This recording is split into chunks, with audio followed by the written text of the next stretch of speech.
Ladies and gentlemen, welcome back to a brand new episode of On It. I am Mikey. That is Devin. Damn, I wish I could remember what we talked about. I couldn't even remember what we talked about the Super Bowl. If it has to come down to that, or I just seem like a hater to get my point across, I'll do it. Oh my God, he missed it! Was it like the peak? It must not have been the peak of it.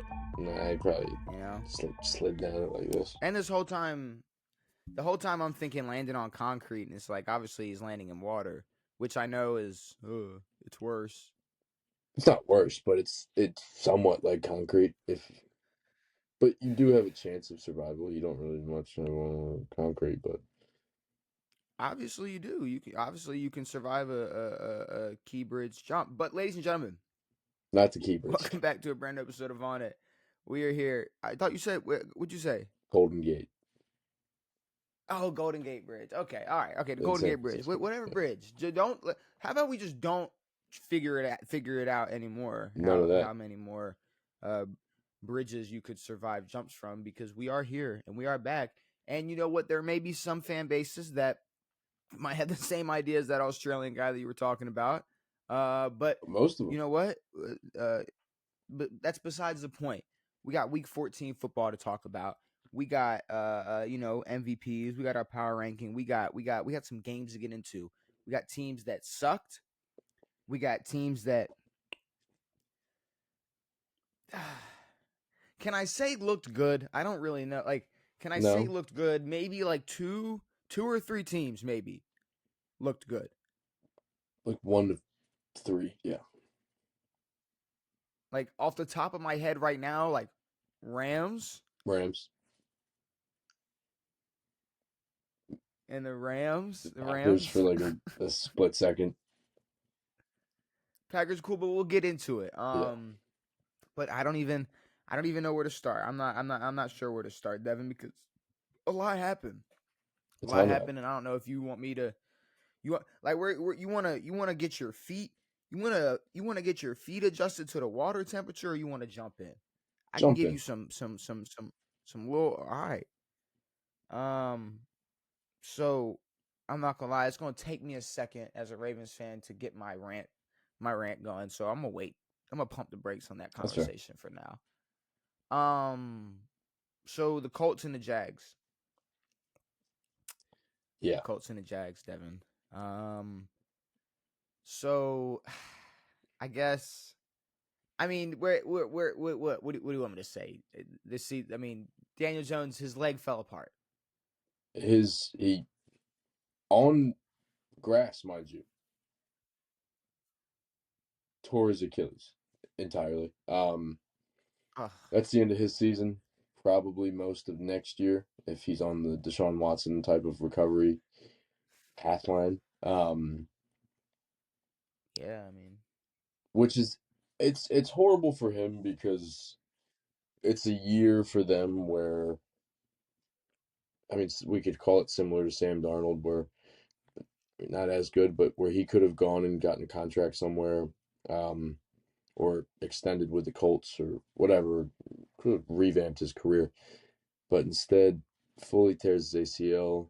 Their backup quarterback is hurt, so they are calling on Philip Rivers, who is a grandfather and who hasn't played in the league since 2020. So I was kind of conflicted thinking about this whole thing, and then thinking about how I felt about how Daniel Jones' career was going to go. Because at first, I'm not gonna lie, I was planning on going to here like, all right, well, Daniel Jones' career might be over. Right? And when I say over, I mean you had your shot, your opportunity, you take over the Colts, and I think, forget anywhere else, I think he was going to be the Colts starting quarterback next year. I think he was going to get his contract. He was going to be a Colt. He was the Colts' new quarterback, and he tears his Achilles. And now it goes from a year where, all right, well, we can't go with you next year. There's nobody we want to rock with. We still have Anthony Richardson, but is he, what's up with him? Is he not? I didn't even bother to do research on him. The fact that he must be hurt, because if they're calling on, like, is his face? Like, remember, he broke his face. Bone. Yeah, he broke his face. You're right, because he punched himself in the face. or kicked him. Kneed He himself? broke his I think he face. kneed himself in the face with a band. No, the band, the He was, band. but I I think he was thought I doing think he band work punched on his himself. legs. Oh, I thought he punched himself, or was that somebody else? No, he punched himself with the band. It was either Remember, it we were was either talking way. about it. We were talking about I know I was we were talking talking about about the it, but I boom, think I boom, was mistaken boom. in the way that he did it.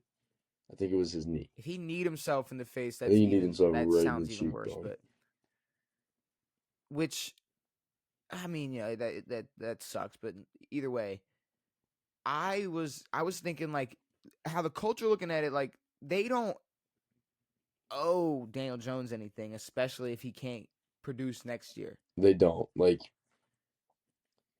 had he finished out the year, maybe torn his Achilles next year, then you can start to still, I don't know, keep that relationship with Daniel Jones. Like, there really is no relationship to be had. Like, Daniel Jones will be forgotten about by the start of next season because he will But not be able to play until probably mid to late next season. but bringing in Phillip Rivers, at least to me, kind of shows. I know we can talk about what other options all day, but bringing in a 44-year-old to start at quarterback for the rest of the year, I mean, that at least shows that at least shows you have no idea who you want at quarterback next year. Like if I'm For Daniel sure. Jones, I'm praying that they're like, all right, so we can keep Philip, like we can keep Philip around. We can bring Anthony back. I'm Yeah. praying like if I'm Daniel Jones, I'm praying they cannot figure it out next year at quarterback and they just have a horrible situation Yeah. and I recover all next year and then I get my shot the year after that because And I mean, unless the Colts absolutely suck next year, have nothing going on, and then draft like the best quarterback available, and his career is really over, I think he'll be given a chance to compete for a starting spot. For the Colts. That's it though. for sure. Definitely for the Colts. Now, the problem is, say they go out and, like, none of these quarterbacks in college right now or where they're at they're not top of the top. We're not going to see a first overall quarterback taken this draft, I don't think. Um, so, I mean, they could fall to a Colts position where they could get a decent quarterback. Um, but yeah, I mean, it's not going to be until sort of late next season when he can compete. Like, if that quarterback has a great beginning of the season, Daniel Jones is not thought about anymore. If I'm Daniel Jones, I'm hoping the Colts go with like a Marcus Mariota next year, Yeah, exactly. a Teddy Bridgewater, Something somewhere it's like, all right, stinky. man. Taylor Heineke Our goal next year is to break LT's record with Jonathan Taylor. And is to that's it. only That's run the all our goal football. is. Exactly. But I guess if you also think about it, I mean, a year and a half from now, who knows who's going to be needing a quarterback or going to be pulling quarterbacks in for competitions in training Yeah. camp. Daniel Jones, I mean, I'm not saying blessing in disguise or whatever, but he might he might have more opportunities a year and a half from now, He fully might, healthy. There might because be here's more. the thing. There might be a. Go ahead. Sorry, he's done enough to prove himself more than, like, to prove that he's better than what we thought he was prior to joining the Mm. Colts. Like, his reputation isn't incredible just because he's had a lot of help on this Colts team, but he's definitely developed way more of one. So he's going into next year or after that, he still has some tape where it's like this guy can be around at least as a backup or a potential starter. So I guess career over? No. No, but Career going in a very different direction. a big punch. Yeah.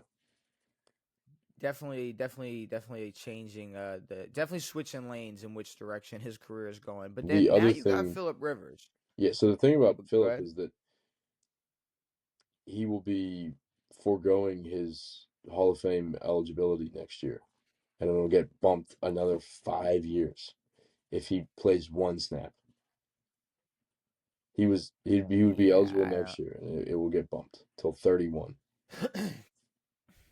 I mean, for I don't what? even. To Does miss he the even have to play a playoffs? snap? Huh? Does he even have to play a snap? I mean, if he's on a roster this for the No, he rest of has to this play a year, snap.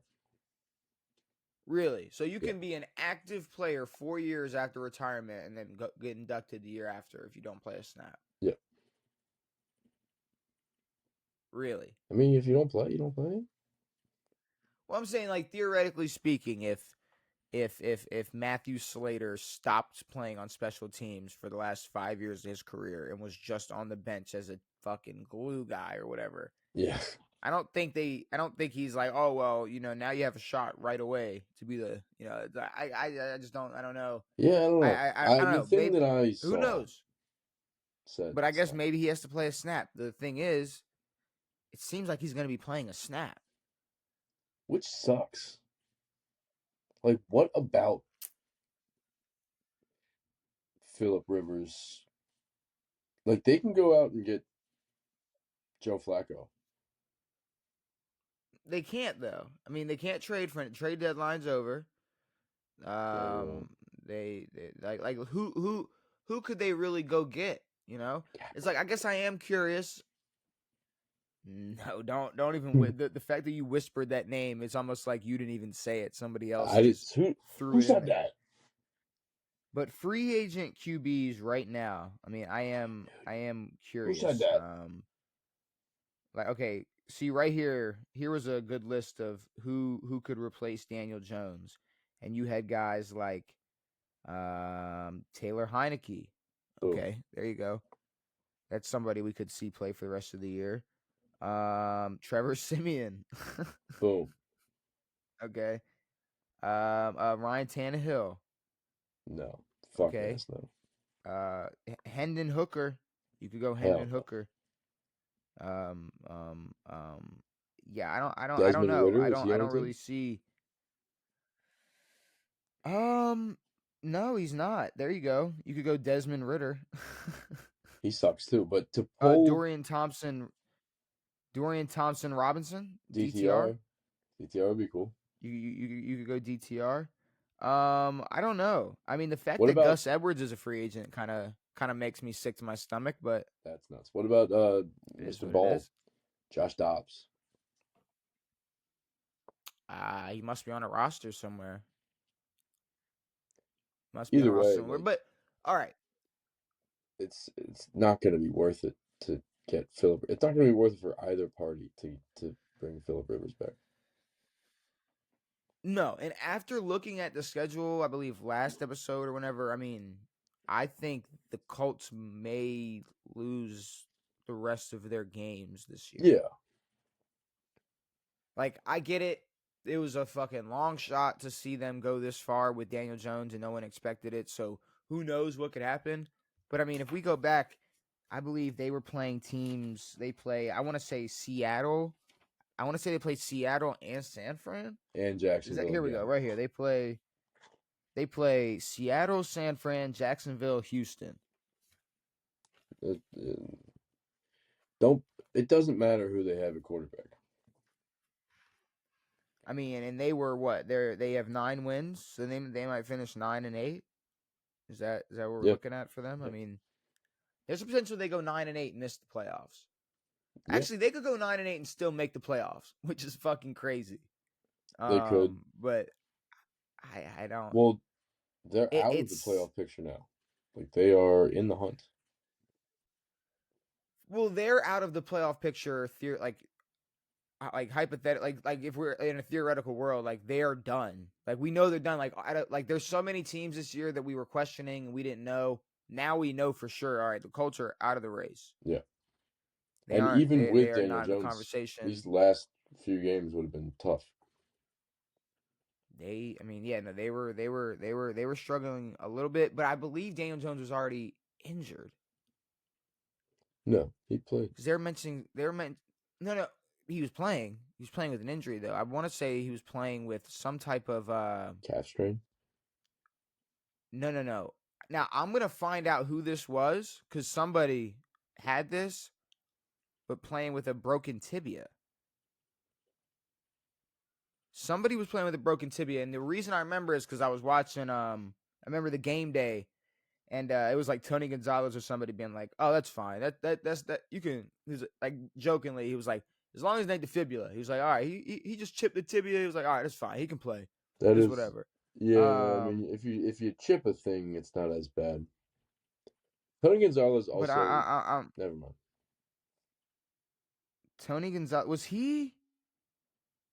No, He no, works for say it. Because what Amazon. was he? Was he? What? He works for Amazon, and his ex-wife is married to Jeff Bezos.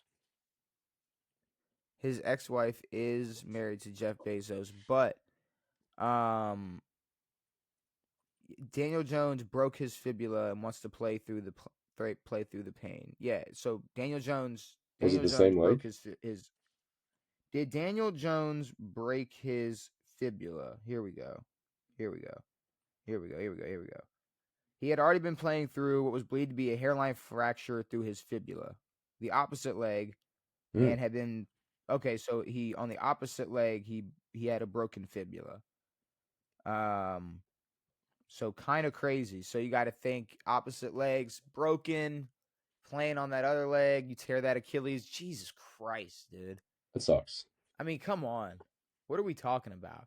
Tony Gonzalez wasn't the one walking around like town, right? Remember, was that Jimmy Graham? That was Jimmy Graham. Or Jimmy was he Graham having had like? Remember, a I think he was having like a seizure, no. like He was having a having seizure it was a walking around. seizure, but it was also kind of like a could have been like a what's that disease? Schizophrenic attack of some sort Ah, okay. where Yeah, he was I couldn't he remember. I didn't. Yeah, that's why. ran around That's town why I didn't know naked. where you were going with Jimmy Graham. But I mean, yeah, I guess that's really. I mean, that's really it. Philip Rivers is coming back and playing in 2025. Daniel Jones probably won't play until 2027. Yeah, if he plays in 2027. But I mean, when you look at where his career was prior to the year, it was you're going to go compete for a job with Anthony Richardson. Obviously, won the competition because AR wasn't trying, and or he was trying really hard and still sucked. Um, That's a possibility. yeah, it's a big possibility. And then yeah, and then he outperforms. See, but you got to think though the way the quarterback, the landscape of quarterbacks right now, there's definitely a world where he could be showing up in 2027 battling with somebody like AR for a spot. Yeah, So, I don't know. I think he could easily find a spot in I don't think 2027. We'll just AR have will to be see. anywhere near the NFL by then as a quarterback. Mm, no, probably not. All right. Where do we want to go? Let's talk about it. Um so I said this after last week's loss, and I'm going to say it again. The Baltimore Ravens season is over. It's over. It's over. It's over. They got the third hardest schedule remaining. Pittsburgh has the second easiest. Cincinnati has the easiest. It's over. Yeah, Um, Now, mind you, okay, oh, there's a theoretical world. Oh, but Pittsburgh has to play Detroit and whatever. So sure. Is there still a 1% chance or whatever we had like a 20 something percent chance left? Sure. Um, but we could have won this game and I still would have had maybe the same, like whatever percentage left we have of making the playoffs. That's how much confidence I would have had left in this team, even if we won this football game. And before I even get into the bullshit of this football game, there were plenty of moments before, before getting robbed of anything. There were sure. plenty of moments, plenty of plays, plenty of times we could have made things happen, and we didn't. But let's get into something, Devin. Um, what's a football move? I thought it was two steps. Now, correct me if I'm wrong, and we can go off rule book or call Gene Steratoni or whatever, but let's just talk about what we know and what we've seen our entire lives. Catch. 1-2. Now think about this. Think about this scenario, right? How many times you've seen this? Like, say it's at like the 45-yard line, Yep. and you catch it, and they go and take one step and it gets knocked out. What's that? It's an Fumble. incomplete pass. Oh, we said No. one step. You said one step. I said, boom, go, knocks out. That's incomplete. Yes. Now, what will they say? Well, he didn't take two He didn't steps take or two make a football steps. move because 2 steps is considered a football move because it was always Beyond the it football was move. when I always heard it was 2 steps or a football move. Yes. 2 steps or a football move. Well, or a 2 steps is football enough move time to being- make a football move. A football move being a turn upfield, essentially, which Yes, was 2 unnecessary steps being in this case. two steps being enough to make a football move. Yes. Now, when you're in the end zone, right, and you catch it, and then you take 2 steps, that's a touchdown. Like if he was falling out of the back of the end zone, that would probably be called a touchdown. Because you catch It would be called a touchdown. 1-2, you have established not only that you've caught the ball, because the ball didn't move an inch, you have established your feet inbounds, and you maintain possession. Simple. Like They gave and I'm gonna be trust me. Did you see the exact play from weeks ago? Which one? The Packers. There There was essentially an exact play. It was what was it? Tucker Kraft catches it. I think it was against the Steelers on Sunday night. Whatever that was. 8 weeks ago. Okay. Catches it back of the end zone or middle of the end zone. 1-2, ball knocked out. Like literally holding it up here in the same position. Ball knocked out. Touchdown. It's a touchdown. Touchdown. Yeah, But because the it's a same fucking people who touchdown. ruled that are up in the box or up in New York or wherever the fuck they are, called that an incomplete pass. It's a touchdown. The refs called it a touchdown. Everybody in the stadium thought it was a touchdown. Everybody on the field thought it was a touchdown. Tony John Romo Harbaugh thought it was a touchdown. Dude, Tony Romo was against the Ravens all game. Don't replay it. It's a touchdown. He was like, "This is a fucking touchdown." And then all of a sudden, what? We got to make an extra football move in the end zone now. We got to do a spin move. So theoretically speaking, like toe tap shouldn't be a thing. Anywhere on the field. Anywhere on the field. Yeah. Anywhere. I don't care if you're at the 30-yard line and you toe tap and then fall out of bounds. That ain't a football move. Not a football move. You didn't turn upfield. That's a football move. You didn't stick the ball in your gut. Yeah. What the fuck is that? It's just. It kills me. It kills me that the fact that everything went wrong, and then we finally catch a break. And then that bullshit happens. And then you look at like last week, he fumbles at the goal line. It's like, all right, you know what? Maybe Mark Andrews getting signed wasn't the worst fucking thing in the world because shit, it just seems no matter what, how bad, not even how good I think Isaiah Likely is, shit just don't work out with him. Bad things just seem to happen. Last year, the toe. The fucking foot out of bounds. I mean, come on. Like, it's just. Wasn't it the first game of last year? It was Sunday night. It was the first game, though, no? Oh, no, it was like y'all's first game. For week 1. It was our first game. Yeah, it was week 1. It was the week 1 Sunday night football. But, oh, yeah, absolutely. Because. Everything changed after that. Because I don't know if you remember, but it's because it was a touchdown. It was Exactly. It was a touchdown, and it really is very annoying that like they seem to like there's no precedent when it comes to these types of catches. Like there's no like, oh, we ruled it this way back then, now we're gonna rule it this way now in the same sense, or this is the new way going forward. Like this same play could happen next week and they'll rule it a touchdown. There's no continuity of calls. Like there's no, hey, this is a catch. No.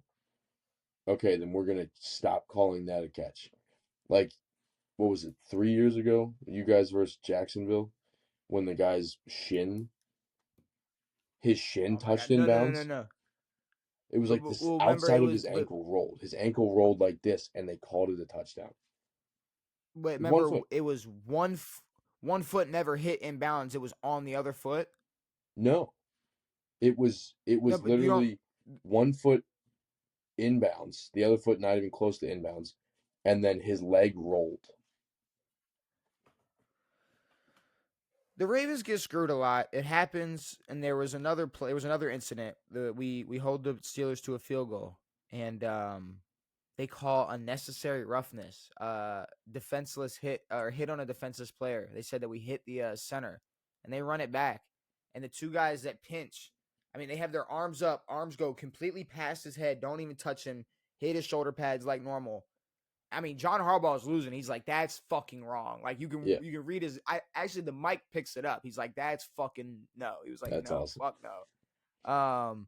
And Tony Romo then he's like, that's not. He's like that ref didn't. He was like that center didn't get touched. And I Yeah, think even like Gene or whoever came on was like, yeah, I don't know about that. And I believe the Steelers went on the score on that drive too. So there was a couple moments where the Ravens got screwed, but regardless, the offensive line sucks. sucks. The fact that we didn't make a move with Falale at the fucking deadline and find a replacement for him should have told you everything for the rest of the season. Yeah, He is one of the worst athletes. Like if you just took the worst athletes in every sport and lined them up, it's him.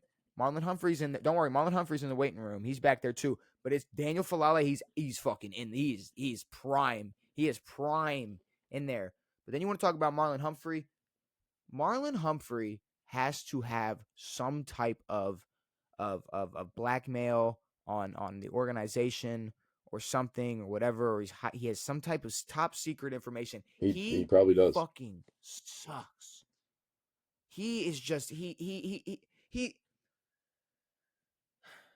If you just watch the game, like just watch. He looks bad. Like I don't Yeah, even know how simple to make it. Like we can sit here and talk about, oh, well, Pro Football Focus ranks this person now. You look at the stats here. Marlon Humphrey is bad at playing corner. He's not a good corner. He gets burnt, and sure he can recover with a tackle. He can make up for a play here and there, or once in a while punch a ball out, and there you go. There's a forced fumble from Marlon Humphrey. But if you tell Marlon Humphrey, hey, here's their wide receiver one, guard him. That wide receiver one's having a field day, fucking, and you look at every DK week. Metcalf. First of Yeah, all, DK Metcalf was cooking everyone. He was cooking. He cooked Marlon. He cooked Nate, and he cooked Awuzie. Awuzie sucks, but that's all we fucking got. Marlon Humphrey is garbage.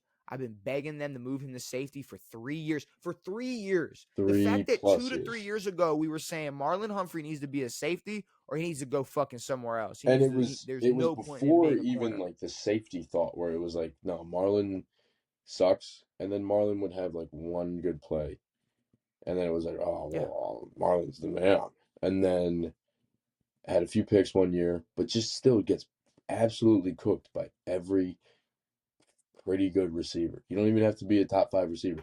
If you're pretty good, he sucks. Like And I said, bro, JJ McCarthy, JJ McCarthy, he had to throw it directly to Marlon Humphrey, like and yes, basically all say of like, please Marlon's pick, picks, please pick this off. he catches them He all good. sucks. Yeah, The man is not a good corner.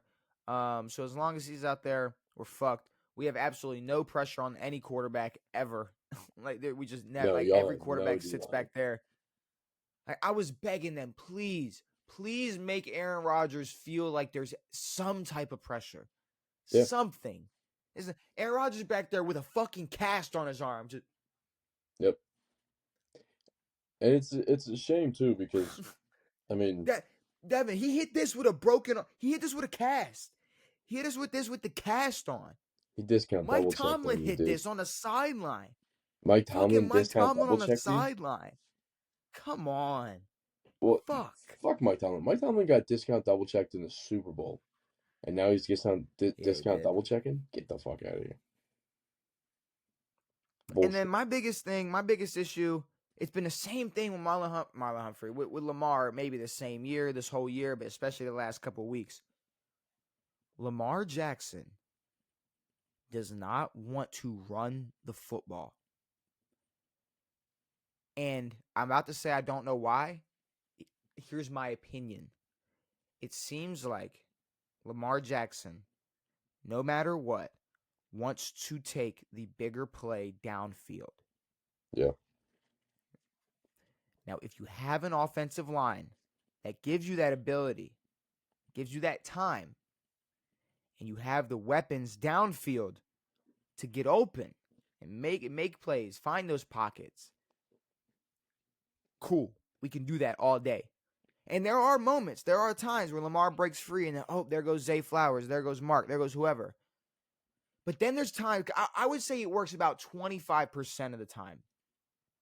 Maybe If we less. took that 75% where Lamar runs out, sees nobody, and there's so much daylight in front of him, and took those 5 or 6 yards every time, 5 or 6 it would to 30. 5 or 6 break off to 30 if need be, but fuck it, take the 5 or 6 and run out of bounds or slide, whatever you want to do. Yeah. We wouldn't be dying on third down when they know what we're doing. Exactly. When they know what's going on. Devin, there were moments in that game where Lamar takes off one time and the Steelers went, okay, well, fuck, we gotta back up. Well, back up. we gotta everybody. respect this shit. We gotta figure this out. And then what happened? Boom! It opened the pass immediately up.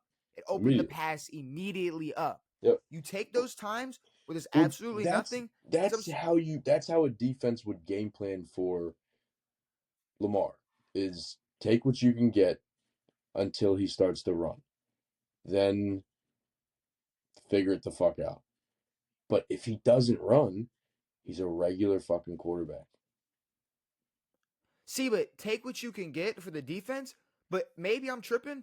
Before this whole worst 3-game streak in your career, was Lamar's whole thing not him taking what he gets?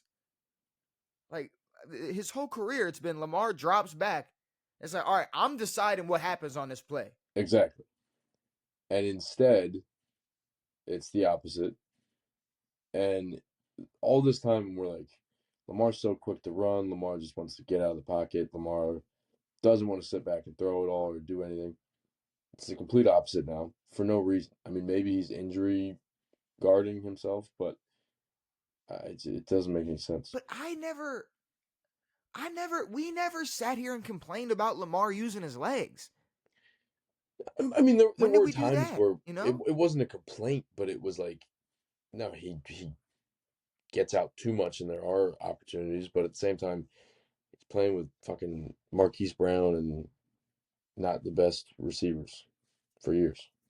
That's what I'm saying. Regardless of who's out there, he's been able to take what the defense is giving him, and he decides, all right, am I using my arm or my legs? Am I using my arm or my legs this play? Now it's like he's predetermined, like, well, I'm making this play downfield. Fuck it. Yeah. I'm chucking this bitch up. Like, something's going to happen. And there were a couple of times where it was just, what are you doing? There was a couple lobs to D-Hop where it's like, all right, what are we doing here? There was the interception. The interception, I mean, it looked horrible. I mean, his interception it looked like Justin Fields out there or something. Like, it looked bad.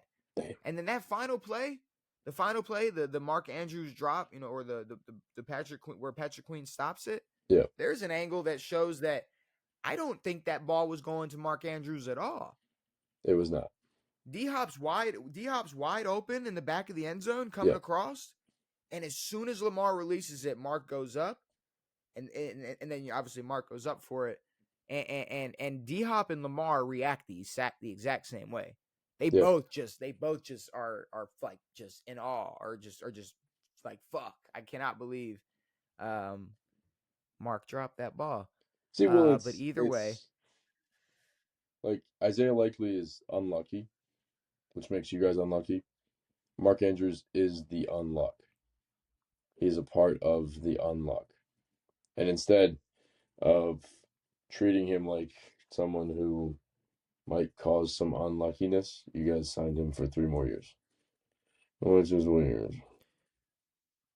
We did, but okay, at the same time, are we not absolutely positive that maybe the fact that Mark Andrews did get a single reception might have been a reason we lost that game. It is probably a reason. Yeah.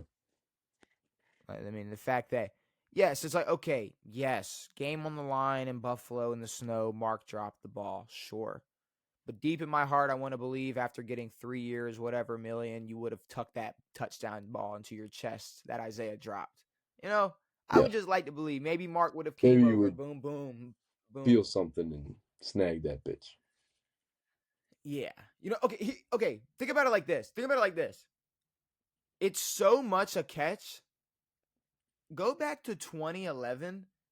Like remember Lee Evans, Billy Cundiff, the Billy Yeah. Cundiff whiff. Yeah.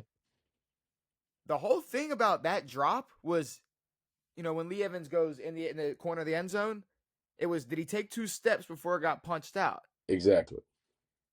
And he didn't. It was boom, catch, 1, punch out. Yep. If he would have boom, 1, 2, 3, Touchdown. punch out, Ravens would have been going to a Super Bowl that year. Yep. But now I guess the game's revolutionized to the point where the rules just absolutely don't matter. What a catch is already subjective, but now we're taking what was subjective and then just turning it into whatever you want. At any point, you can call it whatever you want. Is it a pass interference? Is it a catch? Is it a fumble? I don't know. Who cares? Who cares? And I just think unlucky is kind of giving them too much credit. We're a team that has good talent, bad talent, and the bad talent is overwhelmingly taking over and just producing a pretty bad team all around. I mean, at the end of the day, it's like there's been less talent on the Ravens roster, but we're better teams. Like, you're not gonna tell me for sure. that Mark Ingram and Willie Snead is a better combo than Derrick what? Henry and Derrick Henry and Zay? Zay Flowers. Exactly, yeah. I mean, come on. It's just it's shocking that you guys are in this position. Like a team that was 1-5 at that point still had the best odds to win the division is the same team that is now what, 6-7? 6-7. That's what you were talking about earlier. Yeah. Is now 6-7 and essentially out of the playoffs.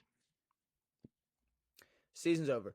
Unless the Ravens obviously win out and the Steelers have to lose to Detroit, sure. Then the Ravens win the North, and there you go. But it's not happening. I'm just making that call now. It's not okay, yes, it could happen. It's not happening. There's my prediction. The Ravens miss the playoffs.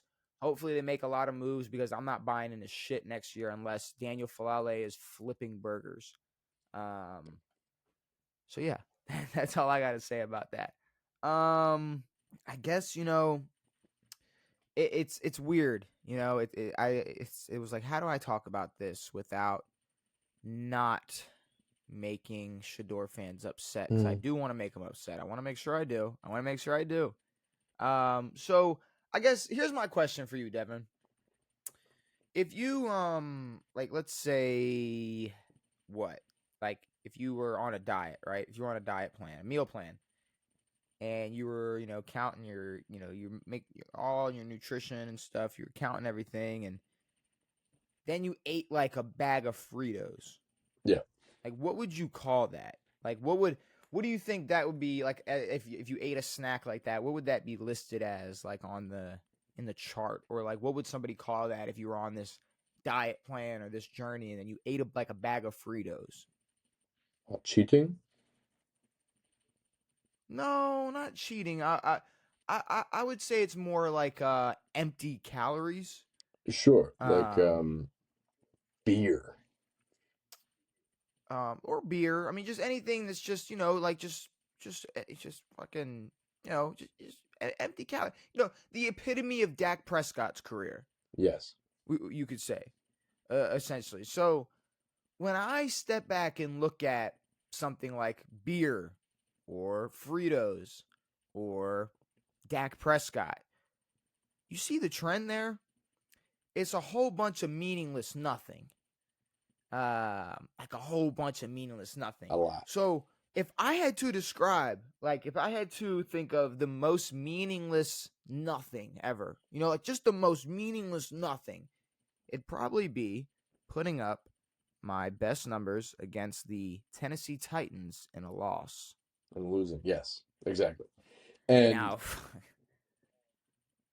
on Monday night, I don't know if you saw the Hemi Award. I don't know no. whoever that Swagoo, whatever the fuck his name is, goes, I'm nominating Shedeur Sanders. 250, 3 touchdowns. Didn't even mention a pick. Didn't mention the 20 incompletions. Didn't mention the loss to the Titans. Didn't mention any of that. Just the 250, 3 passing touchdowns. What a performance. He is him. Cool. Fuck off. Congrats that you threw the ball 40 times and completed 23 passes and you got 3 touchdowns. Cool. You lost.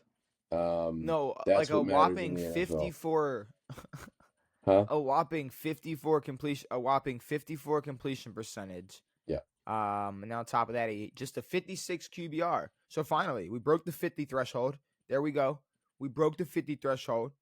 But like when you look at things like that where, all right, so you got a lot of yards, you threw 3 touchdowns, which, I hate to be this much of a hater, but I gotta be. It's just my character at this point. A lot of it was yak. Like a lot Sure. of it was yak. Like the best touchdown of the day for the Browns was it was Straight like yak. a 60-yard touchdown, like 40 yards of it, yak. Straight yak. Yep. But Yards after regardless, it's like, okay, cool. Like, you know what? Shout out Shedeur. You got your 250, you got your 3 tutties.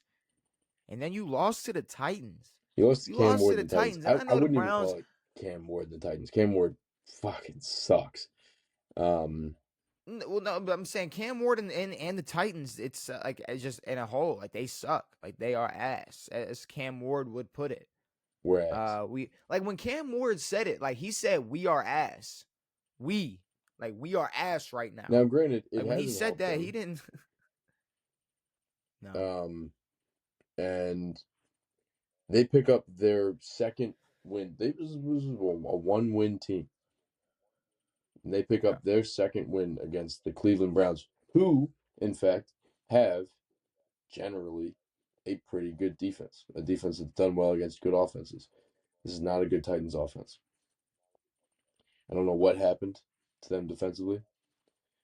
But this is I don't care how the Browns season goes, but it's a bad look for the Browns and Shedeur. But apparently it's the reason why he's awesome at football. And like my thing is, it's at a point where, all right, if Shedeur is a Sanders, right? Shedeur Sanders is a Sanders. He's gonna feel himself regardless of his performance, right? Of course. It's to the point where it's like, okay, if you're gonna feel this, if you're gonna feel yourself, fuck it, give me a 250 and 3 touchdowns, right?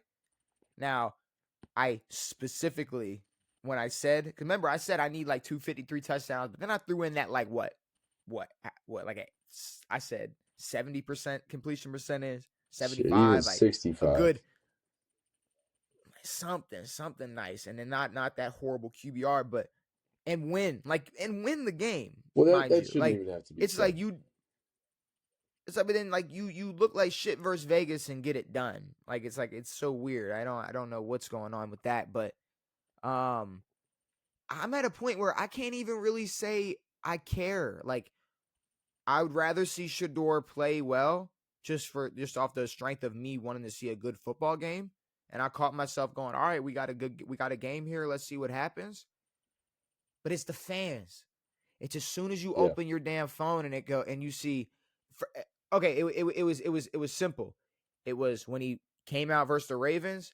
It was, man, wait till he gets that week of first reps. Yep. And then he beat Vegas, and it was, and just like that. That's just 1 like week. that. Just like that. That's 1 week. Guess what happens in 2 weeks? And now after this, after this, am I missing a game? Yeah. What was last week? Was last week Vegas? No. What Last was week they what the lost. hell was last week? No, what was last week then? What am I missing? Myles Garrett picked up his 19th sack last week against. What am I missing? Who did they play last week? That's San Fran. Now I remember San Fran. 26-9. It was San Fran. Something. Had like a 16 QBR versus San Fran. It was actually I remember now. Now I remember Super they were quiet quiet after that that game. week.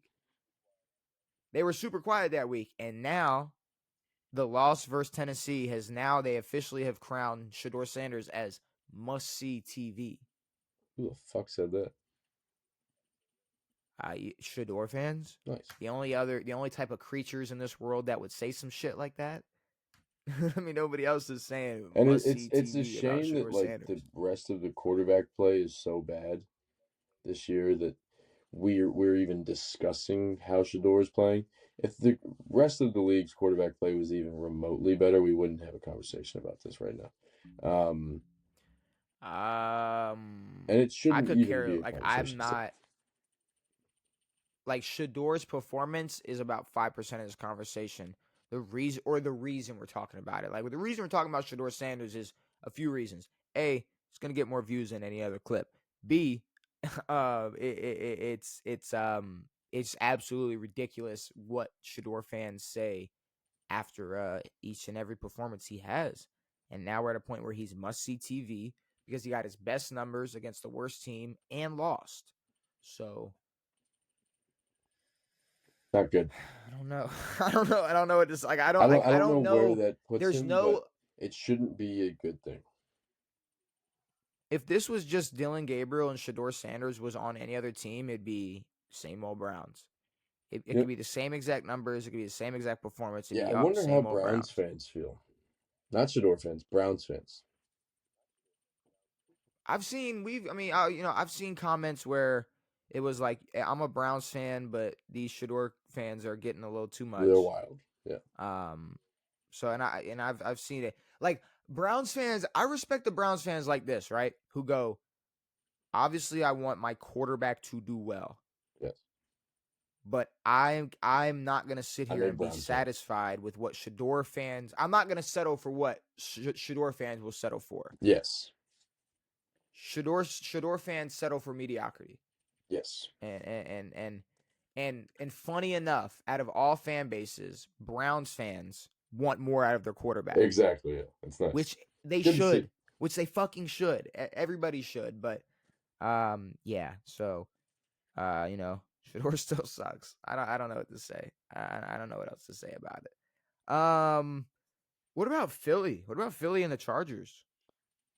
One of the all-time worst performances by anybody in the National Football League. Who, Jalen Hurts? Yeah. Yeah. I mean, yeah. I was making sure you were talking about Jalen Hurts. No, yeah. Jalen Hurts, quite honestly, one of the worst games ever. And that's on the back of having every opportunity to be in that game. To not only did he have one of the worst games ever, the game went to overtime. They could have put that game away at any point in that. All they needed was a few good drives, and that game's over. Couldn't get it done in overtime. 4 picks. One of them, first one really bad, then fumbled it, which I don't really count that fumble. If Isaiah Likely doesn't have possession in the end zone, Jalen Hurts did not have possession of that fumble that he fumbled. He didn't make a football move, and he didn't take 2 steps. So either way, he didn't recover it. No, he did. Fuck it, whatever. Here's my thing: Jalen Hurts, like two things with that performance, and them making it an overtime game, says so much worse about the Chargers. Oh, for sure. And good about Philly as a team. Yeah. Because I mean, you look at like this is like it's so weird. The Eagles are so fucking weird. Like, because this is the second game of this season where Saquon rushes for over 100. Yep. The Eagles figure out a way to, their defense obviously holds the Chargers to enough to where they make it to overtime, even though Jalen Hurts has like 5 turnovers, 6 turnovers, 5. He had 5. 5 turnovers. Yeah. 5 turnovers. I guess technically 6. I guess he technically fumbled twice, but 5 turnovers. Yeah. It does make the rest of the Eagles team look good. It makes the Chargers as a whole look, pretty sorry, even though they were able to win that football game. I still don't have faith in them. It's like no, like you should. It's like Jalen Hurts. It was like when what's his name, Jared Goff threw 4 or 5 picks against the Texans, and the Lions still won.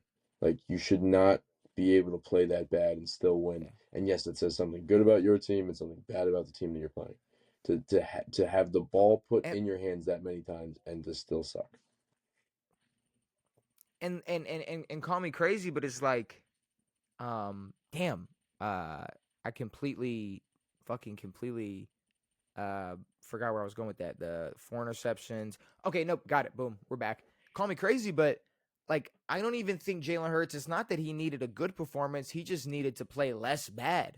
All he had to do was just play a little less bad than he did. Do a little less bad. Like, you could have still played like shit. Yeah. You could have thrown maybe 3 picks. Yeah. 2 or 3 interceptions. Yeah. You probably would have won that football game. Yeah. The epitome of that game was after Jalen Hurts' first pick.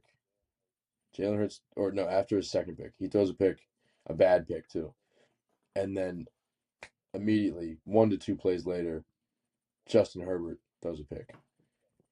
And it's like you zero ability to capitalize on every mistake that Philly's made. Philly then doesn't capitalize on the mistakes that they are recovering from.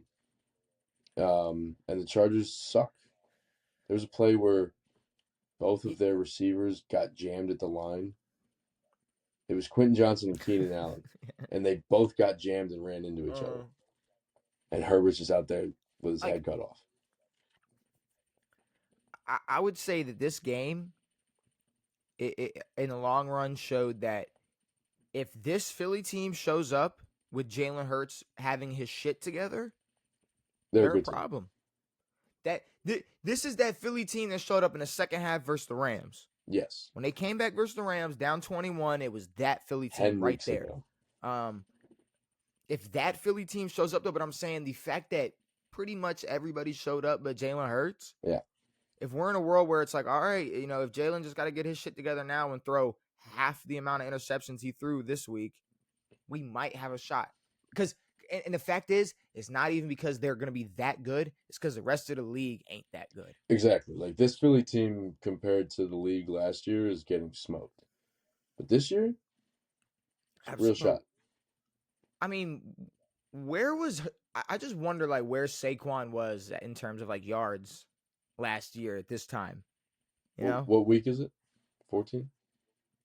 We're going into week 15. This is week 14 so just passed. Through 14 weeks, I'm going to say that he had at least 1,500 yards.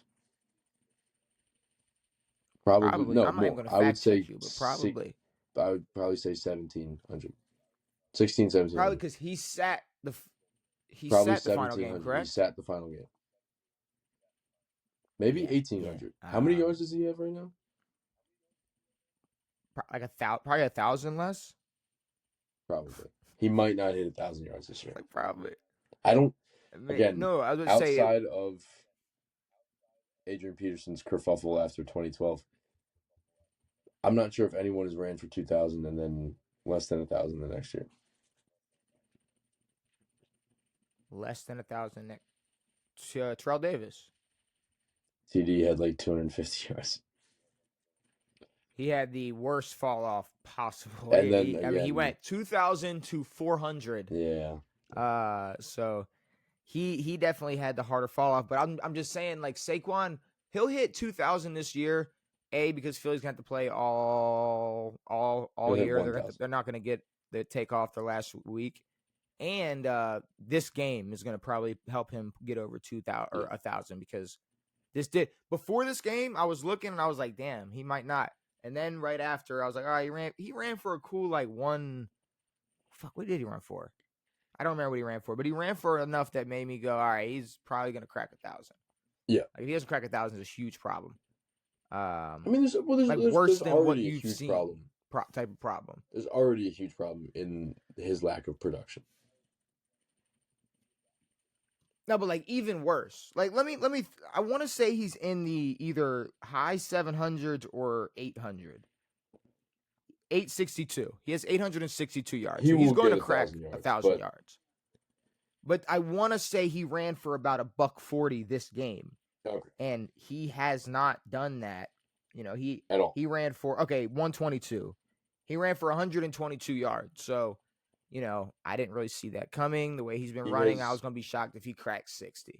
Doesn't he have more games? He's way more games under 60. Yeah, it definitely has more games under 60. Well, if we look at it, 122, 56, 22, 83, 60, 150, 44, 58, 30, 43, 46, 88, 60. Terrible. So nothing impressive. 0. But I guess you know, moving on from that horrible performance. I mean, 4 interceptions, 21 of 40.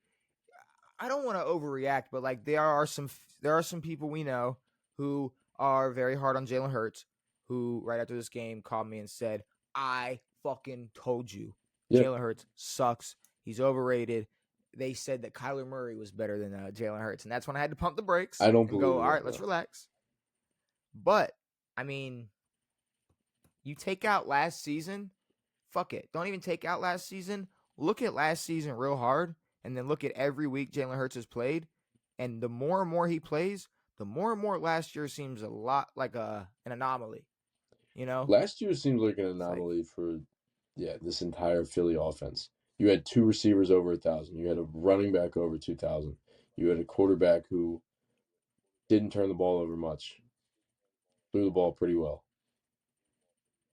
Used his legs okay. Like had some rushing touchdowns from tush pushes, but they were at least in positions to use the tush push in a meaningful fashion. They're not anymore. You know what's fucking hilarious? So, Eagles lose. Yeah. Jalen Hurts doesn't perform well. But guess who had 100 yards and isn't complaining on Instagram? A.J. Brown. A.J. motherfucking Brown. 6 receptions, 100 yards. So he's not complaining. 100. He didn't make a single tweet, post, whatever, which is absolutely hilarious. I really hope he leaves the Eagles and just goes somewhere else to just sit and rack up stats, because we don't like. If I'm an Eagles fan, it's so hard to appreciate A.J. Brown. Like, yes, you like it. Here, you know what? Fuck that. If the Ravens won a Super Bowl this year or next year, whenever, and then Zay Flowers turned around and started bitching every time we won but got 2 targets and was fine with us losing but had 100 yards, thank you for your service when you were a team player, but you can walk You're now.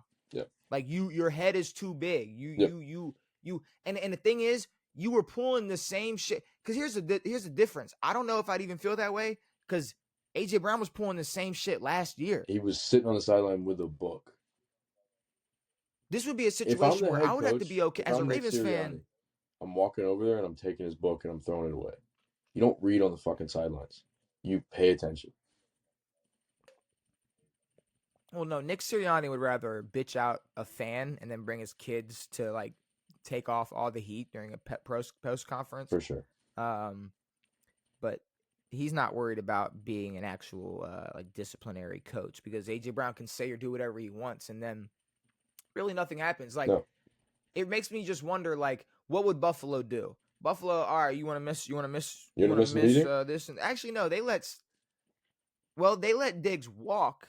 I'd say maybe letting Diggs walk is, maybe a sign of how they how they feel about how they're letting receivers act. But I'm saying there's no world where John Harbaugh is gonna be okay with that. I Fuck don't care no. how bad of a coach you think he is. He's not gonna be okay with some receiver acting like that on the sideline. Because it ain't Well, about also he you. would never We got a guy who ran for 2K last year. he would never be in the What's position that? to have a receiver who would bitch like that. True. And at the same time, it's like, I don't know how much it says about your quarterback, but regardless of how low the production is from the Ravens receivers, when Lamar Jackson's our quarterback, they ain't complaining. No, hell no. I've never seen They're Rashad not Bateman like, mad. yo, I ain't getting the ball enough. It's like, well, we know why you're not getting the ball enough because you're not fucking open because you're a scrub bum. That's why. Yeah, like the only person slamming their helmet is Lamar. I don't see Zay and Mark Andrews like, fuck, bro. Like I was open. Like No. they know. They know. But I don't even know how to turn into a Ravens conversation. The Eagles, they shit the bed. I don't really know how I feel about Jalen Hurts after this performance. But like I said, the Eagles team coming together, bringing that game into overtime. If Jalen Hurts can get his shit together, they're battling the NFC in the playoffs again. Simple as that. They're a problem again. Instead, the It is Chargers what it is. are going to be competing to win the AFC West. Yeah, the Chargers are probably gonna make the playoffs. They're gonna be making the playoffs. Which Which they do not is, deserve to. if I could buy in, I just wish I could buy into these teams. You know, We're gonna have to. like that's what I'm saying. Like I'm gonna have to buy into teams. Like right now, obviously my NFC team is the Rams. Hell, My NFC team is the Rams. And to be completely honest with you, I don't even have an AFC team because fuck the AFC. I'm a Ravens fan. I'm not picking an AFC team. My team bitch. is the Rams. I want to see the Rams go all the way. That's my call. That's my team in the playoffs. I'm not gonna fucking throw on Rams gear, but I'm saying that's Devontae Adams, Puka, Matthew Stafford. That offense is ridiculous. And you got Blake Corum. Well, for Kyron Williams, well, all right, well, fuck it. We'll throw Blake Corum out there and he'll run for 100. That Rams team is just disgusting. But moving on, you have what we got: Seattle beating the brakes off of Atlanta. And I don't really care how good they look. I can't buy in. I can't buy in. buy into. I can't I buy saw it. We've seen this before. We saw this before, Devin. We We saw saw this this last year. And I can't do it. I ain't I buying it. can't sit here and believe that a Sam Darnold led offense. It's not happening. Not doing it for me. I don't care how good they are. What about Cincinnati and Buffalo? Yeah, fucking nuts game. Buffalo for sure did not deserve to win that game at all. Everyone's talking about Josh Allen's MVP performance. It wouldn't have been an MVP performance without Joe Burrow absolutely destroying every chance of winning that football game. With the worst pick six I've ever seen. Bro, he throws back-to-back interceptions Yeah. after really giving belt to ass. Belt like to Joe ass. Burrow, In I'm the not snow. gonna lie. Yeah. When here's the thing, Josh was doing his thing too, and I said it. I said these quarterbacks are gonna get in the fucking end zone. These quarterbacks are gonna get in the end zone. I thought James Cook would be the deciding factor, and in ways he was. That man was fumbling that fucking football. Hell So yeah. there were in Right a on the certain goal way, line, bro. James Cook was a factor. Yeah. I guess but you know what? Here's the thing. Before Joe Burrow doing that shit, it really didn't matter how well Josh Allen was playing. The fact that James Cook wasn't going to break 100 and was fumbling at the goal line kind of showed you that the Bills were sitting there going to have to rely on something else. And Josh Allen doing whatever he was doing, rushing for the most in his career on one play, whatever. That's cool. Either way, James Cook still played a factor, but the biggest person that played a factor is Joe Burrow going out there and after looking great, I mean, making plays that look like it was 70 and sunny. Sure. Not a fucking snowstorm. Not a snow game, yeah. And I mean, even like the Chase Brown touchdown. Yeah. I mean, the touchdown reception from Chase Brown at the goal line. I mean, what the Bengals are playing very well. And then tries to what? Who was that? Jamar? I mean, that was Jamar. Tries to just dump it over. There was one that he dumped, but like I mean, he palmed it. Like he just like Yeah, no, it was so that was the one that was the pick six out to the flat, and then the next pick okay. on the next drive just throws it Was right. tipped. It was tipped, hands up, defender, or Okay, one yeah, hand yeah, up, yeah. straight to his hand, tipped, caught. But the first one was way worse. It was a legit But I mean, pump toss. it was bad. It was just a little tiny shitty lob, and then you got Josh Allen who he run his longest career rush, his longest rushing touchdown ever, or his longest rush or period, 40 48 yards, yards, which and 40, right? I thought it 48. was 40 flat. Was it 48? I can't Either remember. way, that's cool, I guess. It's like it's just ironic that in some cases you would find Bills fans calling him the best like rushing quarterback ever, the best mobile quarterback ever, and then he shocks the world when he's 8 years in and finally rushes for 40 yards. Yeah, It's just I don't know, it blows my mind, but I guess these are the same people that still think Michael Vick is better than Lamar. So I don't know what to say. and guess what? Because I found out Mike that Vick there's is much better than Josh Allen in terms of being a mobile quarterback. well, being a mobile quarterback, sure, but In terms of being a I quarterback, didn't realize that there were people. I didn't realize there were people that still thought there were still people out there that thought Michael Vick was better than Lamar. I thought it ended when Mike Vick said that Lamar is better than him. I I thought it ended before that, I and then thought I so thought too. he Yeah. nailed the coffin And shut. what year was that? Like Fucking 2020, 5 years ago. no, Mike Vick was like no, he's better. Like he is better He than was like, me, he's and better at every and aspect outside of arm power. every aspect. Arm power. But like So I saw people like today who were like I I saw people today who were like you're smoking dick if you think Lamar is better we than me. can't It's like we no. can't give someone like we can't give someone a title and be like, not even close. It's like, no, he already in his career has performed better than Michael Vick. You can't take that away from him. He's beaten every Vick record. He's beaten every Vic record. He's better than Vic. And then here's the thing: when Lamar came in, it was well he can run like Vic, but can he throw like Vic? He And then it throws was like, all better right, than he can Vick. run better than Vic, and fuck, he can throw better than Michael Vick because guess what? He's not a lefty. He can throw better than Michael Vick. Like Yeah, it is what it is. And I don't know if these last 4 weeks have clouded people's judgment. of Like the course. fact that people are taking these, like when I say historically bad, Lamar has had his worst career stretch, the worst stretch of games in his career Yeah, ever. ever. In the 8 years he's been in the league. This is the worst ever. Yeah, Through all the injuries and bad teams he's been on, this is the worst. So, sure, I guess at the last 3 weeks, I guess you could find a better version of Michael Vick than this version of Lamar Jackson. of But course you can. in terms of who's better career wise, it's the 2-time MVP. Um, Washington and Minnesota. Um, What's up with that? always right.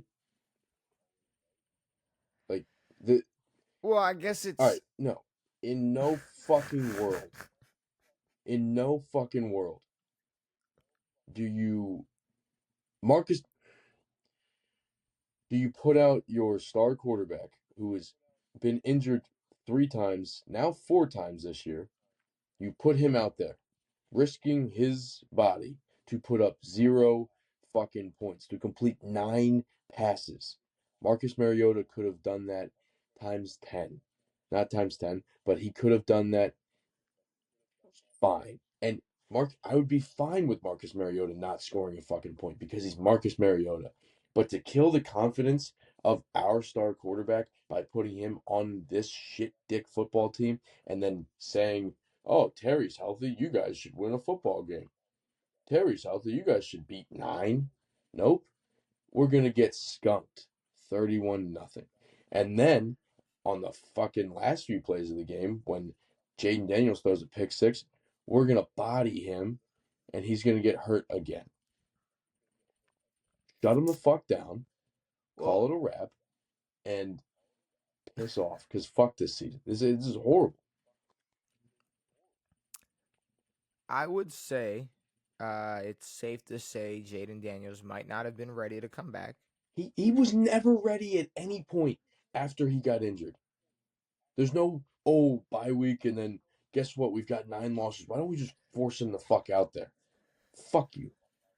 I mean, just the simple fact that he just needed to fall on his arm wrong again for it to go completely. All right, well, pull him. Like he obviously wasn't ready. This was this is almost like this is like some malpractice shit. Like he This is should not have been RG3 out level there. malpractice. Like, no, there's no reason to have him out here type shit. I get it. Yes. Joe Burrow's mindset. We're playing a kid's game for a lot of money. Cool. Guess what, Jaden? You're not going to be able to play much longer if you keep listening to Dan fucking Quinn, you dumb idiot. Everyone in that organization's a jackass. See, and for Joe Burrow, it's a few things. Yes, we're kids playing for money, but as the Bengals, as an organization, you're playing for like most of our money. So get All your of the ass out money. there. Yes, exactly. You know, like first, like Jaden, you're you're on a playing rookie for deal. everything. You're on a rookie deal. Act like a rookie. Yeah, yeah. And it's also like another thing. It's like Joe Burrow's been around the block a little bit longer. He can come back in a little rusty and make things shake. He's also been. You're talking about a He second-year also guy who's did been the hurt rehab. all year. He also did the 12-week rehab or 11-week rehab. Jaden got injured 3 games ago. And they're like, well, he didn't tear anything, so I guess we'll just send him back out there, I guess. You know, put up fucking 0 points with a fucking receiver who's getting paid 30-odd million for nothing. Another thing, he will not, like, what the fuck is he going to do next year? I hate this team. This is terrible. I hope Jaden leaves. I mean, what's Zach Ertz going to do next year? Whoa. Zach Ertz is going to fucking retire. He tore his ACL. He's done. Yeah, I know. Yeah. That's why you guys are getting Isaiah Likely. But what do you mean? What the fuck are we going to do with Isaiah so Likely? You hope Jaden Daniels. All right. You hope Jaden Daniels leaves. Look at it this way. We had a great first year with Jaden. Incredible. We are pompous and stupid and ignorant, and we think that we can walk into this year with the same team plus Von Miller and perform the same, if not better than we did last year, which we won a lot of close games that we shouldn't have won due to circumstances like the Bears being idiots or the Bengals having the worst defense ever created. And then, yes, we walk into this year with nothing extra. A Terry McLaurin who hasn't gone through a training camp, who's being a little bitch, hurts himself. We still look like shit regardless of injuries. Then everyone gets injured, and then we still act like nothing happened, and we still act like this is the same fucking team that we had last year, and we're performing the same, and we still have a chance to make a fucking playoff run. And then now next year, you've got an older Terry. You've got probably the same team, unless we make a change. Waste next year. Waste the year after that, because unless you make a big move. And then, boom. Jaden has no reason to be I mean, I would hope they'd make some moves by then. I'd hope that a lot of the guys on your roster right now would be retired. I would hope that. Yeah. I'd hope that a couple things would be done by that. I mean, this is the same as. But this is the same as like, all right, so the Chiefs, right? They won what every game that was a one-score game last year. They were undefeated in one-score games, and now this year they look like absolute Well, they were shit. cheating But are last we year. sitting here acting like Patrick Mahomes? But are we sitting? They've been cheating their whole dynasty. Are we gonna sit here and act like Patrick Mahomes' career is really over? Like No, but Patrick like the Mahomes is Chiefs a can't just two-time make some league moves and MVP. What? Four-time, three-time, four-time, three-time, three-time Super Bowl MVP. He sure. had. But what Jaden Daniels did, Jaden Daniels, his rookie year is not a fluke. His rookie year was not a fluke year. You can't be bad and do that. That's what I'm saying. I'm saying that It's simple. the only reason I'm saying he needs to leave is for the betterment of himself, not this football team. I don't give a fuck about this football team. This football team sucks. If he wants a career, it's not going to be with us. I mean, I hear you, but at the same time, I would hope that we're at a point where, like I said, Washington's going to make some moves. Like they're not.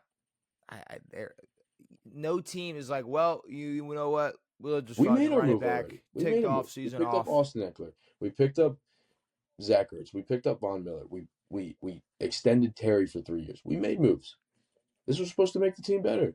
Yeah, and now guess what? So Austin Eckler is not going to be back next year. Nope. Bobby Wagner is going to retire at some point. Von Miller needs to retire at some point. Zach Ertz Like Zach Ertz ain't retired. gonna be playing next year. Terry So McLaurin no, will suck. moves are gonna be made.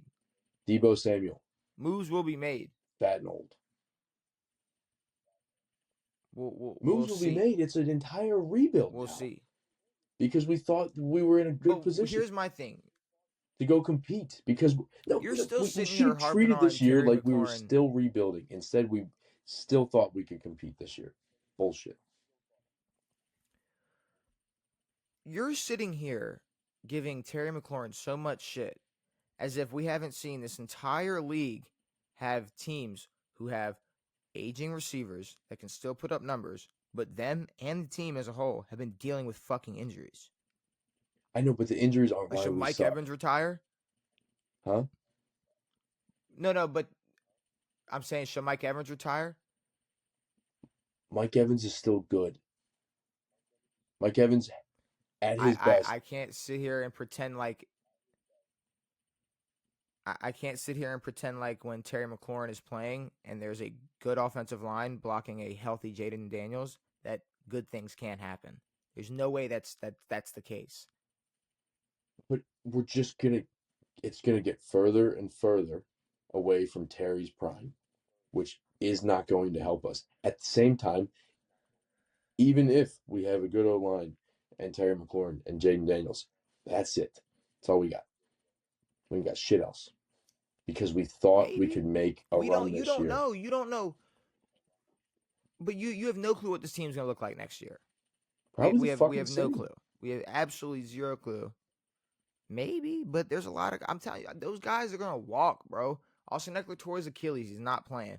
Zach Ertz is not playing. That's two replacements right there that are gonna have to be made. Got to figure out your running back position. Got to figure out your tight end position. You're gonna have Bobby Wagner, who's probably gonna walk. I don't know. Maybe he keeps playing. Who knows? But then you're gonna have to figure out who's your new Mike. You got Von Miller moving. He's gonna have to go eventually. Figure out We who you have want a to get a pass rush. 7th round running I mean, back right there's now. things. That was our big thing. That was our like, oh, we're locked. Bill, we're the team now. We can get rid of Brian Robinson for nothing, just because before the season starts, and then I have a 7th round running back who had a few good games. It's just it's silly to me. It's silly that we were this stupid. Yeah, I mean, it is what it is. We got Miami and the Jets. Sick. Cool. Good job, Miami. You've I guess made really yourself look like a tiny bit less of a fool. Yeah, I mean, yeah, y'all beat the Jets. Good job. We got the Bucks losing to the Saints. Ah, what an absolute shame. I mean, I don't know if you want to call it lucky, but Carolina was on a bye, so now they're tied for the division lead. Tampa has made this a race. Carolina has made it a race that it should not be. I would like to say that if Tampa was healthy, this would not be a thing, but it is. Supposed to be a foregone conclusion that the Saints were done and weren't going to be able to win a game. They did, and that sucks Yeah, for the I Bucks. mean, it's This not was even. the Bucks' opportunity to get a step. Yeah, this was a game that I was, regardless of Buck's health, they were playing, and I mean, Bucky played like there was some, people have been returning. Yeah, I thought the Bucks would obviously get it done versus the fucking Saints, and they still have to play Carolina twice. So, I mean, there's still a lot of opportunities for them to take a big lead on the NFC South. But yeah, I mean, like even with these injuries in the past years, it's like Carolina you would assume would still not be good enough to keep up.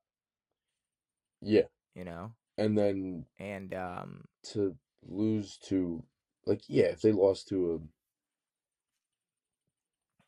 I don't know what is a real team anymore, but the Saints are far, far, far from a real team, um, and a rookie quarterback. Yeah, why was no one talking about that rookie quarterback? because he sucks. Yeah, the one who won a game. So you lose a game and you're a rookie, a good thing. You win a game and you're a rookie, you still suck because you do suck. I guess he had a big touchdown run Yeah, or yeah, something. I don't know, exactly. but Yeah, he had a couple touchdown rushes. Cool, whatever. whatever. It was what it was. But I mean, like the Panthers, I'm not gonna call them like a legit team, but I mean they beat the Packers. They scored 30-0 versus Atlanta. Like I mean, they're able to obviously They've they're able to win games and beat the shit out of teams. they've shown glimpses. But yeah, I mean I can't buy into them. It's just a shame that I mean, and then Baker just played like shit.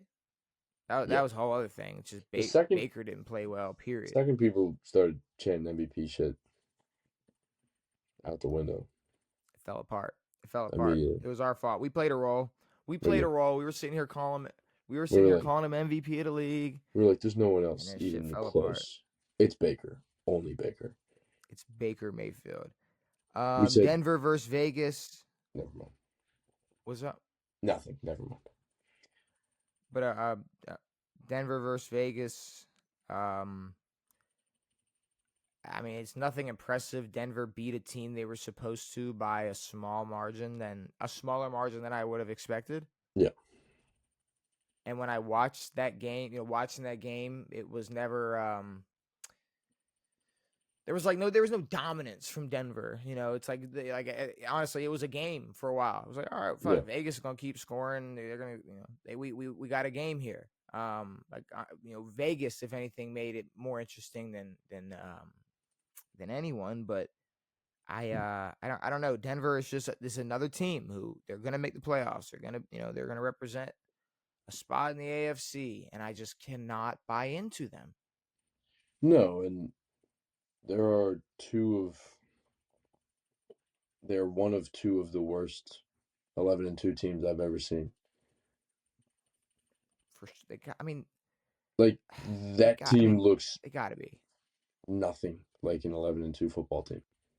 The Patriots fuck do no. not. The Patriots, in my opinion, are a little bit better, and are still not even close to an 11-2 football team.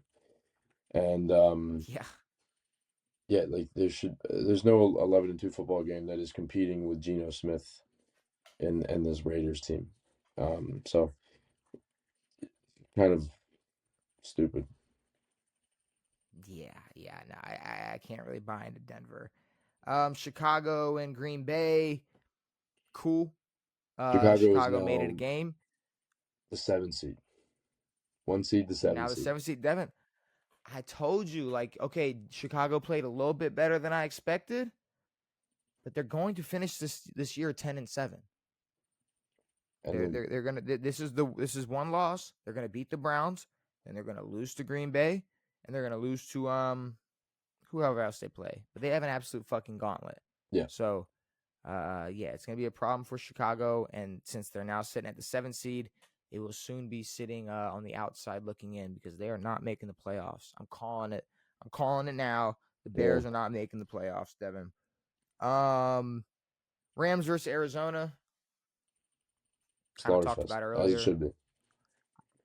I mean, Rams got to be the best team in the league right now. They are. That's just what it is. And then you have Houston and Kansas City. Brother.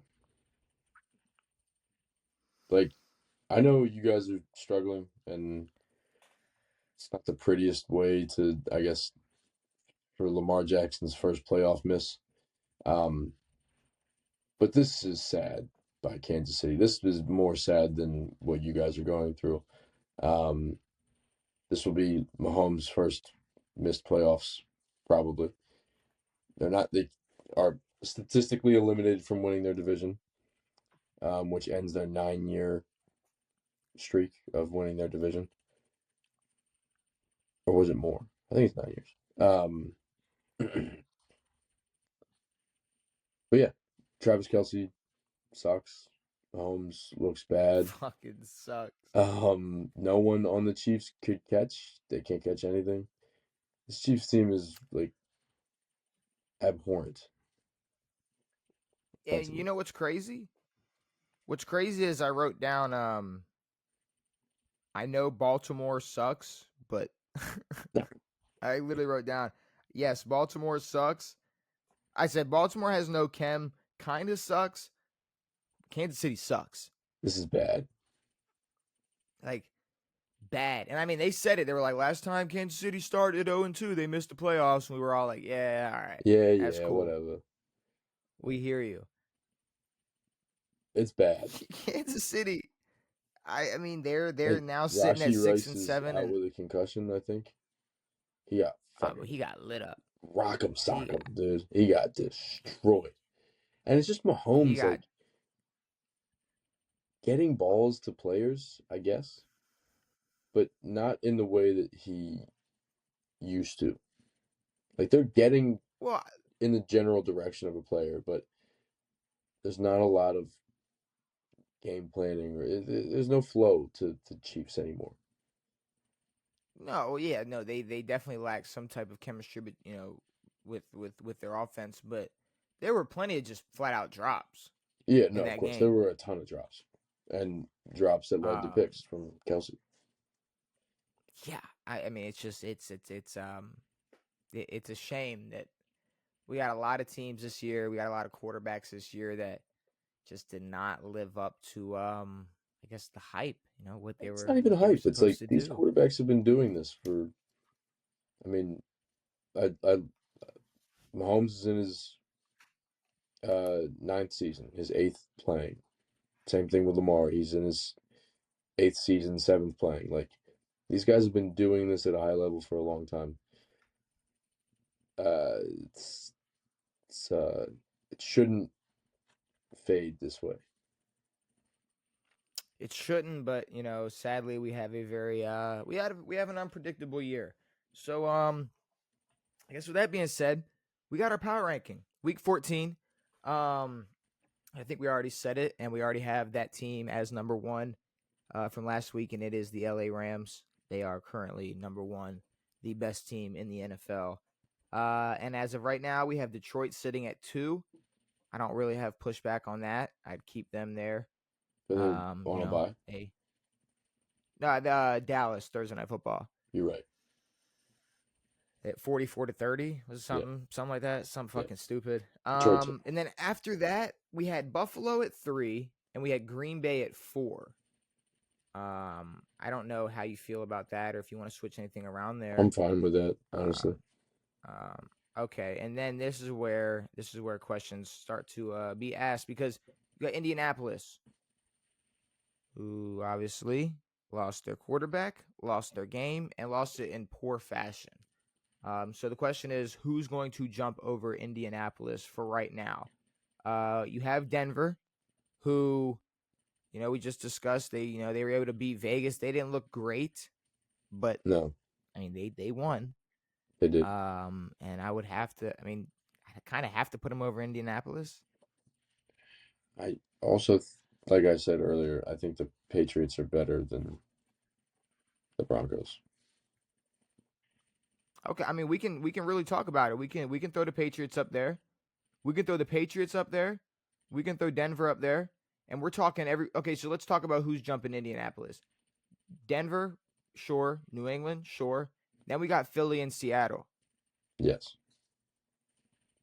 I think Seattle jumps them. I mean, you let Philly jump Indy. I'm going to be honest. If that game last night was against Indy, I think they still would have lost. The Eagles. Yeah.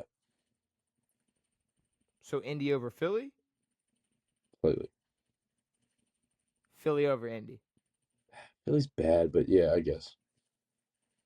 Philly over Indy, but I mean we can discuss who goes over Philly as well, because now we are looking at teams like Kansas City's always going to take a drop. Kansas City's going to take a drop. San Fran, they were on a bye this week, so they get the luck of probably being able to jump over at least Kansas City. Yep. I would say they got to at least jump over Kansas City. Baltimore is going to take a drop.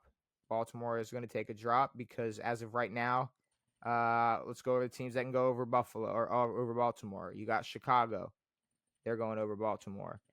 Tampa Bay lost, but I think they slide over Baltimore. The Chargers, they're going to take a jump.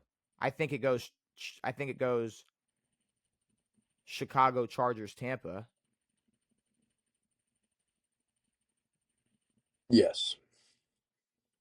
Chicago, then the Chargers, then I would go Tampa Bay. If that, I still might have some more teams better than Tampa Bay, so I'll put them off to the side for now. Because we're looking at Dallas, who took the loss versus Detroit, but they didn't look awful. They didn't look god awful. I'd say they might even battle to be better than Tampa as of right now. I don't know how you feel about that. Possibly. Yes. Maybe? I would. Yeah. Okay. Tampa's bad. Okay. We like them. We like them over Dallas. I'm not mad at that either. Jacksonville, they've been putting belts to ass. They have. Trev looks good. I'd say I'd probably put them over Dallas as of right now. I think Jacksonville would. Yeah. I mean, I put them right between the Chargers and the Cowboys. Works. Probably right there between the Chargers and the Cowboys. And then you have Houston, who obviously they caught that dub against the Chiefs, who we had ranked as where did we have Kansas City? I mean, Houston now looks like a much bigger contender in their own division. They do. I don't know if they're. See, I got them right now. I got them over Tampa. I don't know if I got them over Dallas. Possibly. That defense. They might have to go over Dallas. Yeah, but just right behind Jacksonville. Defense. We can go. We'll go. Yeah. We'll go right behind Jacksonville. Pittsburgh Steelers. They catch the dub, but I'd say probably go. I mean, what? Or when does the Tampa slander stop? You know, when does it stop? Right. Does it keep going? No. Tampa, then Pittsburgh. Yeah. Because like I said, yes, they beat Baltimore. You know, hooray! But I wouldn't sit here and say they looked, that much better than the 19th best team in the league, which is where we had them ranked last week. Yeah. And then basically it's really, I guess if we're gonna go Baltimore after Pittsburgh, tell me if there's any teams you want to put over Baltimore that are left. Carolina, Cincy. Carolina or Cincy? No. Okay. All right. Okay. So then we'll keep Baltimore there, and then I guess those are the teams we're looking at that we got left. So I think yes, out of all these, you'd have to go Carolina, and then I would say keep Cincy right there. I mean, they put up that fucking fight versus Buffalo. They don't pull off that bullshit. Yeah. They probably end up winning that football game. Yep. Teams better than Arizona. Teams better than Arizona, I'd say as of right now, you got to go Minnesota. Yep. Right? You got to go Minnesota. you gotta go. I'm not gonna go Washington. I'm not gonna go Giants. I'm Nope. not gonna go. I'll go Miami's better than Washington and New York right now. Yep. Miami's better than New York and Washington right now. So I'll put them underneath them. Boom, boom. New Orleans, they were able to catch that dub. I'd still say Atlanta's better than New Orleans. I'd say Atlanta's still better than Miami. I'd say Atlanta still might be better than Arizona, but it's close. Atlanta's better than Arizona. Okay, Atlanta's better than Arizona. I'll take it right there. And then we're basically looking at the bottom five. I would say Vegas put up a fight. They did lose, but I'll keep them 31. I'm gonna keep no. You know what? We'll go Tennessee. We'll keep them 32. I'm gonna go Jets 31. Then I'm gonna go Vegas 30. And then we have to. I mean, shit. What? Cleveland, New Orleans. New Orleans, Cleveland. Cleveland, New No, Orleans. Cleveland lost to the Tennessee Titans. It's Cleveland, New Orleans. And then it looks like I think we got it. I think we got it because after Green Bay, went boom, and then Denver. Make sure I got all these. Seattle, Philly. Just want to make sure we didn't miss anybody else. Chicago, Chargers, Jacksonville, Houston, New Orleans. We put Washington. Damn. I wonder what was the highest, how high we had Washington at one point this year. Probably I way know, too fucking I know high. Baltimore's dipped up and down all fucking season. So I can only imagine where we ended up putting Washington, like what, week 2, possibly Fuck that team. week 3. But yes, here we go. The official power ranking for week 14, starting at number 32. We have the Tennessee Titans, the New York Jets, Las Vegas, Cleveland, New Orleans, Washington, the New York Giants, Miami, Arizona, Atlanta, Minnesota, Cincinnati, Carolina, Baltimore, Pittsburgh, Tampa Bay, Dallas, Houston, Jacksonville, the Los Angeles Chargers, Chicago, Kansas City, San Fran, Indianapolis, Philly, Seattle, Denver, New England, Green Bay, Buffalo, Detroit, and the Los Angeles Rams, number 1. And don't fucking forget it. The Los Angeles Rams are the best team Number in the one. NFL as of right now. All right. Awards. Week 14 awards. MVPs, OPOYs, DPOYs. I would say not the most exciting week Nope. for either, to be completely honest with you. But I will start giving out some names as soon as I finish writing this down and know exactly who we're putting where. So you do have Matt Stafford, who went 22 of 31, had 281 passing yards and 3 touchdowns. You had Josh Allen, who was 22 of 28, had 251 yards, 3 touchdowns, ran for 78 yards and an additional touchdown. You had Sam Darnold, who went 20 for 30, 249 yards, 3 touchdowns, and 1 interception. You had Tony Pollard, who ran for 161 yards, averaged 6.4 yards per carry, and ran 2 touchdowns. Blake Corum ran for 128 yards, 10.7 yards per carry, and 2 touchdowns. You had Jahmyr Gibbs, who had 120 total yards and 3 total touchdowns. You had Puka Nacua, who had 167 yards, 2 touchdowns, 23.9 yards per catch. And even though in a loss and a shitty performance at the end, Joe Burrow was going 25 of 36, 284, and 4 touchdown passes, but an ugly 2 interceptions. Yeah. And those are my candidates for our MVPs and OPOYs. I think obviously you got your dominant quarterback performances. I think Puka. Puka looked crazy. Which I mean, obviously, helped out Stafford in the long run. I think I have my list. What's your list? Stafford 1. Okay. Josh 2. Okay. just because the stats are crazy and they should have lost, but is what it is. Puka 3,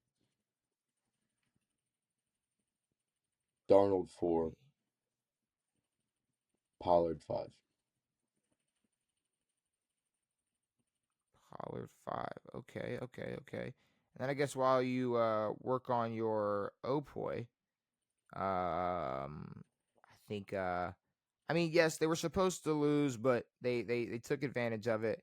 Josh Allen has one of his best career rushing performances on top of a great passing performance. I'm gonna go Josh 1. I'm gonna go Matt Stafford 2.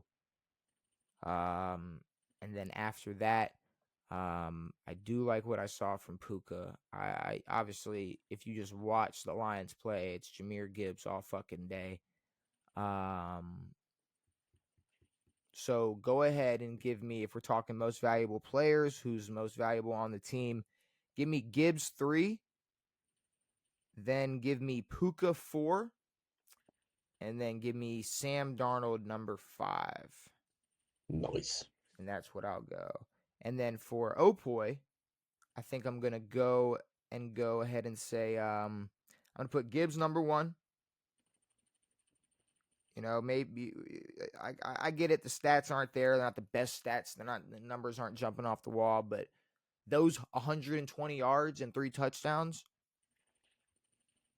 Yeah. solidified that performance for the Detroit Lions. I'll go Puka 2, and then I'm gonna go Tony Pollard number 3 for Opoi this week. Yeah, mine's just What do you got? jostled around. Who you Puka, got? Tony, Gibbs. Puka, Pollard, and Gibbs. All right. Okay. And then obviously we have our DPOI, which another quiet week for a lot of most defensive players, because we thought, oh, Myles Garrett's gonna break the sack record, and then he gets 1 sack. He got 1. So obviously he got 1. He only needs 3. Congratulations. So you have some guys. You got Jack Campbell. He had 12 total tackles, a sack, and 1 forced fumble. You have Nick I know I was gonna have some trouble with this. Eamon Worry. Nick Eamon Worry. How do you spell it? Seahawks safety. EMMANWORI. Eamon Worry. Close enough. I feel like I was close enough.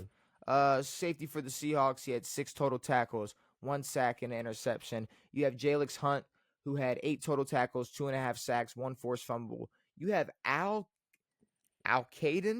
Muhammad, who had 3 sacks, and those were his 3 total tackles for the game.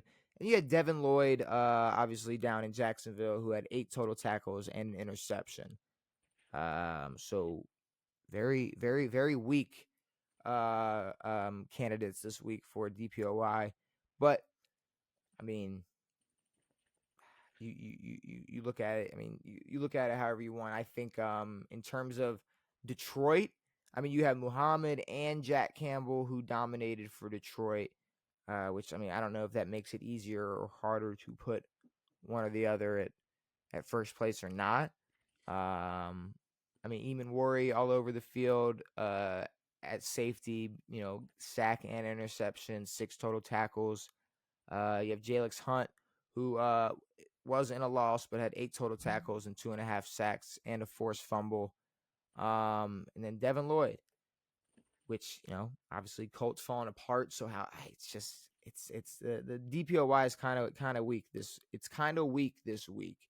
So if I have to give out votes, give me. I mean, I love going sack leader. I love going sack leader for the week. So give me Muhammad. Give me Muhammad number 1. And then if we're looking anywhere else, I would like to say Jalix Hunt. I mean, it was a loss, so I'm gonna have to go number 3 for him. Give me Jalix Hunt at number 3, and then give me Big Jack Campbell at linebacker, right in the middle at number 2. I'm gonna go off a limb here and say that you got the same exact list. I agree. I don't know. So I don't know how. I don't know what made you think that, Devin. But I think you got the same list. And with that being said, all we got to do is go over here, tap on Thursday, and we got to predict who's winning between the Falcons and the Bucks. Shame. It's crazy. We thought the division would be between these two teams. Yeah, It's not. especially after their first matchup. Exactly. Yeah, I'm riding with the Bucks. I have no faith. Like, none. But they should win. Yeah, I probably have to agree. I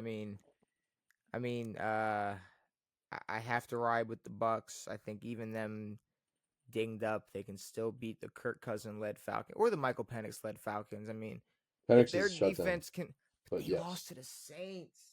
I know it's They lost to the so sad. Saints. I'm not gonna be surprised if they lose, but I'm gonna go with Tampa Bay. I'm gonna go with Tampa Bay, Devin. I agree. But with all that being said, power ranking out the way. We got our votes out the way for all the awards. Baltimore season's over.